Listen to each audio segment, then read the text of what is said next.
How's it going, everyone? Mask here, back with another Knights Chronicle video. We got some new heroes in the game, and today we're taking a look at one of them. For starters, I mean, we're hanging out with this this beautiful, spooky-esque Halloween background. I really appreciate it. They've kind of took some time to edit our loading screen and give it a Halloween touch. It's really nice. But who we're actually here to look at today is Amelia, the new hero. These screens all look so different, and I'm stuck with this smaller screen beside me. It drives me nuts. Everything's currently not working the way I can't get the game to go back into landscape mode since the newest update. So we kind of have to just deal with this. Now, before we jump right in and check Amelia out, I want to show you guys how you can save a ton of money next time you go to make any in-game purchases. If you got to stock up on some crystals or check out any of the packages in the game, perhaps to chase after your own copy of Amelia. Let's check out Gameflip. Before your next purchase in the Play Store or the App Store, make sure to check out Gameflip. They got Google Play gift cards, 15% off face value. iTunes gift cards for 5, 11, even 18% off face value.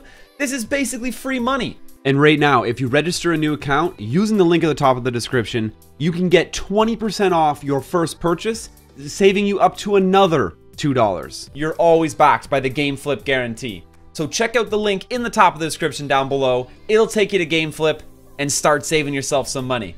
All right, so we have Amelia. Leader skill, quite a strong one. Increase wind allies attack by 40%. This is a solid leader skill. It's dwarfed a little bit by Ruby's. Ruby obviously giving 60%, but that's only in an all-wind team. Sometimes you gotta sneak someone else in there just to make things work. We got Spell Coat. Obtains engraving of protection when attacked. Decreases damage taken by 30% and increases attack by 25% for 2 turns when the caster has engraving of protection when attacked. Stacks up to 2 times, and engraving of protection disappears at the start of the turn. So the attack buff here is kind of negligible because you can't take advantage of the attack buff on your turn when you're attacking. It would only be used with counterattacks. So I guess investing in some counterattack for her is a little more advantageous than any other character. But also that decreased damage taken by 30%. That's awesome. That's simply keeping your damage dealer up and healthy. We always like to see things like that. Efficiency upgrade, obtains engraving of protection at the start of the wave. So she starts the duel off with it, which is great. Increases damage dealt by 150% to targets with shields or damage immunity. Tanks.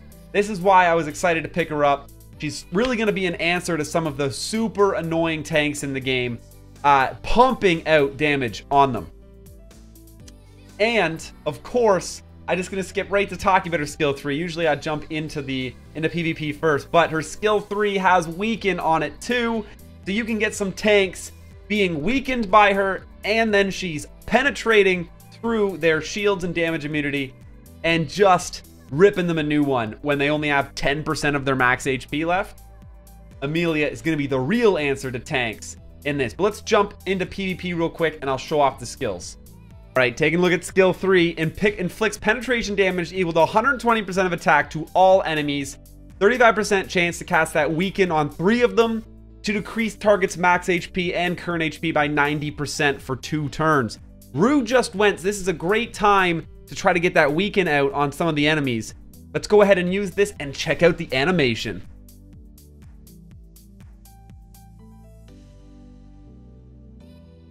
Yo, that was dope! Okay, and look, weaken was applied to Electra, Rue, and Ramu. That is sick. So with Electra having weaken, Ruby goes in, drops her like a sock. What? That was sick. Ruby's Ramu over here has weaken. Boom! Yo! That's nuts!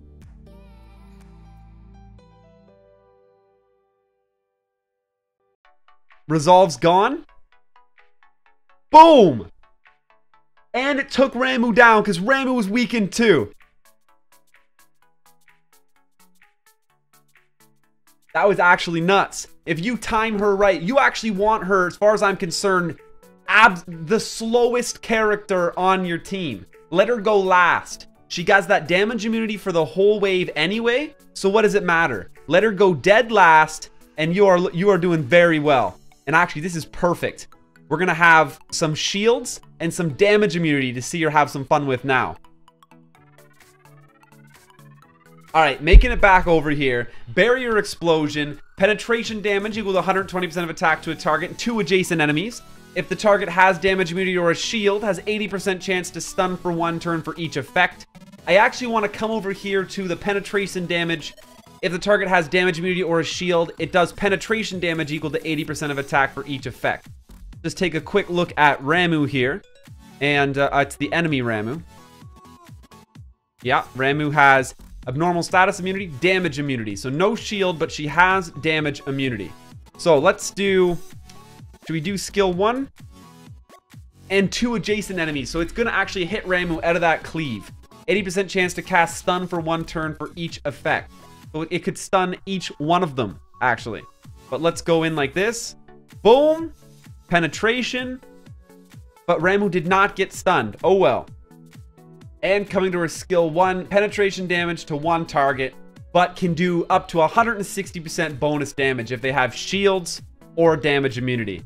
But it looks like she is taunted, so she's going to have to go ahead and hit Electra. And there is her kit. As you can see, that was one of the craziest skill 3s I think I've ever seen. That weekend coming out is absolutely nuts. I flattened this team at the beginning of this duel. I mean, I didn't get the kill on the Ramu, so she got a revive off, but who even cares? That is not... That's crazy. Now let's go take a look at her runes. Taking a look at her runes, right away, I really rushed to get her built, and I don't have any data to build this from the actual PvP ladder, but all of her... She has no real use for counterattack or multi-strike. Well, counterattack's nice. Counterattack will take advantage of her passive. Multi-strike, same as anyone else. She does have one of the strongest hitting skill 1s, but it needs to be directed at shielded or damage immunity people to really take advantage of it.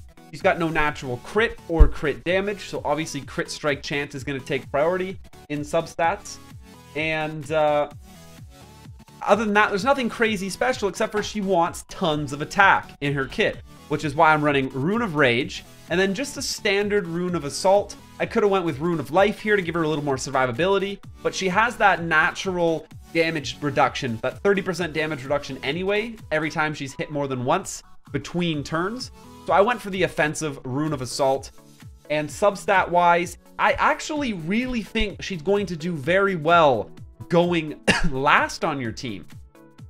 I really don't mind her going last, because then you get the weekend off at the end. If she goes dead last, that means if you have the faster heroes, your other heroes are fast, she's going to line up at the very end of round 1, and then you could get all your very quick heroes to go immediately after her, getting those executions off of the weekend from her skill 3, which is fantastic. So I would actually say in slot 1, even though this is a fantastic PvP character, I'm going crit strike chance, then crit damage / HP. Really crit strike and HP, because you're never going to get her crit strike high enough that crit damage is really worth it. So crit strike, HP, which is exactly how I have her built. That's the same for slot 1 and 2. Slot 3, counterattack. I'd actually put counterattack and HP right up there beside each other. And then multi-strike underneath, because it's simply more damage. Coming into slot 4, we're looking at attack, and then counterattack, multi-strike. And they're interchangeable. Obviously, triple attack in slot 4 would be beautiful. Slot 5, once again, triple attack is the dream. You got counterattack in there as the next best stat. The rest, do with it what you wish. Coming into slot 6, once again, the dream is triple attack, and then crit strike chance, crit strike damage, multi. And then obviously this is just my first look at her where I'm thinking, let's have her slow. Honestly, I think it's gonna work out. At the same time, attack speed is fantastic on just about everybody in PvP. So I'm trying out this slow build for it very well could turn out that she does much better quick if you can get her fast. Let's say she's the fastest person on your team. Look at her base. Her base speed is fairly low, though. That's going to be tough.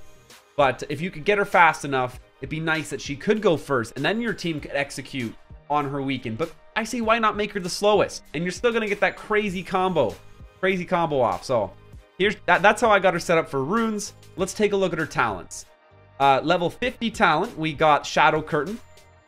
Pretty much useless if you ask me. And then there's the argument between crit strike damage and crit strike chance. Well, number one, the crit strike chance talent is worth way more than the damage talent, because on runes, crit strike damage is worth twice as much as crit strike chance. When you make them even, this becomes half as valuable.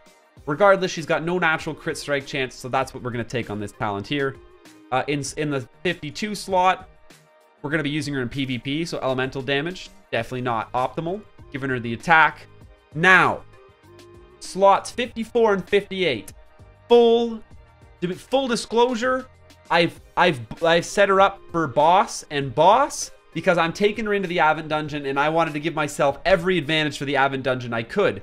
This unit, she is nuts in the arena and going to be such a good Guild Wars character. I am absolutely going to be switching her to Gladiator's Technique and Gladiator's Determination once I get this Advent Dungeon under my belt and easily farmed. I just kind of wanted to give myself that advantage right out of the gate.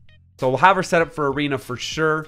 And then as far as this level 56 talent goes, I had defense. Well, she's got that 30% damage reduction anyway, so I figured let's build her more damage, get her shredding things. So she gets that crit strike chance increase by 30% when attacked every once in a while, for 2 turns. So 1 in 5 chance. That's actually going to have her crit strike chance up over the max 75% if that talent pops off, which is really nice. And of course, we have her 60 talent. Obviously, you're picking up her 60 talent because it's great. And there you have it. That's going to be Amelia. Get her built up. Get her as strong as you can. You're going to be bringing her into that new Advent Dungeon. And hopefully you got some luck. That's where I'm headed now. I got to dive into that Advent Dungeon and try to get Lily on farm now. I have not checked it out yet, but I knew I was going to need Amelia. And we got pretty lucky pulling off that banner. I think we were owed some luck after the last 3. But thanks for checking this video out. Make sure to check out my Facebook and Twitter link in the description down below. That's how you're going to be able to catch some of these streams and get into this cool chat above my head here. My streaming schedule will be posted on both those platforms. There's also a link to my Discord channel, discord.gg/MasTV. Come join our awesome Knights Chronicle family there. We'd love to have you. And of course, check out the link at the top of the description. It's going to take you to Gameflip, where you could save a ton of money next time you go to stock up on some crystals or buy any of the in-game packages or really anything on the Google Play or Apple App Store. You can get some Google Play or Apple iTunes gift cards for less than face value. Save yourself some money. That's it for today, though. Until next time, smash that subscribe button and stay classy.